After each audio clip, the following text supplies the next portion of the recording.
Admiral James stared at the lifeless form of Buddy, Earth's first interstellar canine ambassador. The golden retriever lay on a sterile metal table, his once vibrant fur now dull under the harsh lights of the medical bay. Cause of death? James asked, his voice steady despite the fury building inside him. Dr. Reed looked up from her scanner. Targeted bioagent, species specific. This was deliberate, Admiral. 3 weeks earlier, humanity had been welcomed into the Galactic Council with much fanfare. Earth's delegation, led by Ambassador Wilson and his faithful companion Buddy, had made a positive impression among most council members. Most, but not all. The Trill delegation had shown particular disdain for humans bringing lesser species to council chambers. Their representative, High Lord Dex, had called it an insult to sentient beings everywhere. Wilson had explained that on Earth, dogs were more than pets. They were family, partners in humanity's rise to civilization. James closed his eyes, recalling the president's words after receiving news of Buddy's assassination. The Galactic Council has misjudged us. They believe this cruel act will intimidate Earth into submission. They do not understand what they have awakened. In a massive underground facility beneath the Mariana Trench, Captain Lisa watched as thousands of technicians swarmed over warships that had never seen the light of day.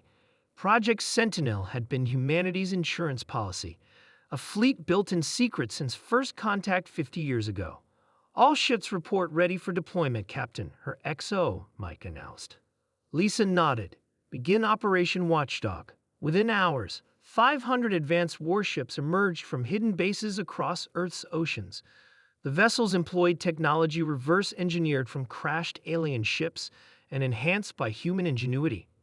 Most importantly, they used drive systems that were undetectable by standard Galactic Council scanners. On Galaxia Prime, the Council's home world, High Lord Dex chuckled as he addressed the emergency session. The humans' emotional attachment to lesser creatures reveals their primitive nature. This incident will help them understand their proper place in the galactic hierarchy. Ambassador Wilson sat silently, his weathered face betraying no emotion as representatives from various species debated the dog incident. The Orcs delegate suggested formal sanctions against the Trill for their obvious involvement. The Venlo proposed a compromise. The debate dragged on. Only Wilson noticed his communicator pulse 3 times. The signal was clear. Sentinel was activated. He stood, silencing the chamber. Esteemed members of the Council, humanity has listened to your deliberations with great interest. We came here in peace and friendship, extending our hand in trust. That trust has been violated. Wilson's voice remained calm. Earth has a saying, "Love me, love my dog." It means that to truly accept someone, you must accept what they hold dear. Today you have shown us where we stand. High Lord Dex laughed. Is this human going to declare war over a dead animal? With what? Your primitive vessels barely manage interstellar travel. The chamber's main display suddenly activated, showing real-time footage of Earth ships surrounding every major council world. Gasps and cries filled the room. Wilson smiled thinly. High Lord Dex, humanity has another saying, beware the quiet ones. Admiral James stood on the bridge of the EDF Vengeance, Earth's first Titan-class battleship, as it dropped out of stealth mode directly above the Trill homeworld. Planetary defenses neutralized, Admiral, reported Lieutenant Tom. Their systems never detected us until we were already inside their security grid. James nodded. Open a channel to their leadership. The face of the Trill Supreme Commander appeared, mandibles clicking in agitation. How dare you violate our sovereign space? The Council will. The Council is currently surrounded by Earth's fleet. James interrupted. Now, I believe we need to discuss appropriate justice for the assassination of a diplomatic envoy. Within 24 hours, the Galactic Council convened again.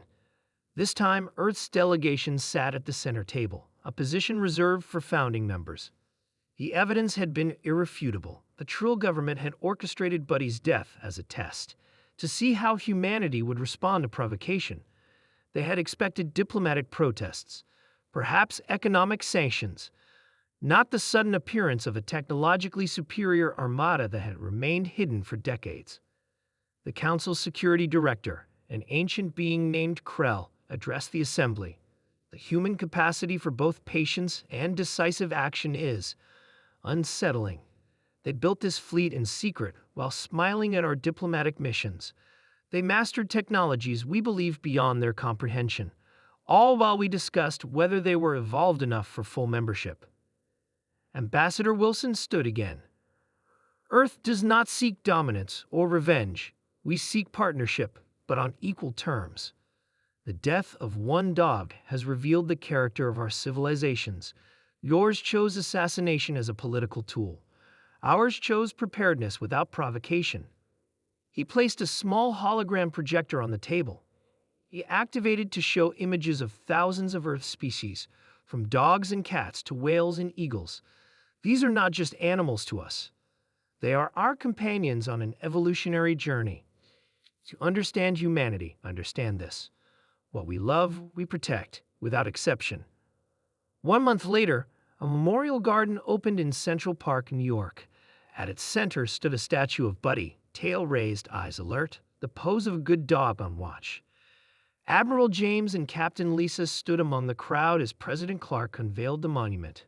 Buddy's death marked the end of humanity's naivete, the president declared, but it also marked the beginning of a new era. The Galactic Council now understands Earth cannot be manipulated or bullied. Our fleet remains vigilant, our resolve undiminished. He gestured to the statue. This memorial honors not just one loyal companion, but the principle he came to represent, that humanity's strength lies in what we cherish, what we protect, and what we are willing to fight for. As the ceremony ended, Lisa turned to James. Do you think they truly understand us now? James watched as children placed flowers at the base of Buddy's statue. They're beginning to, and that's enough for now.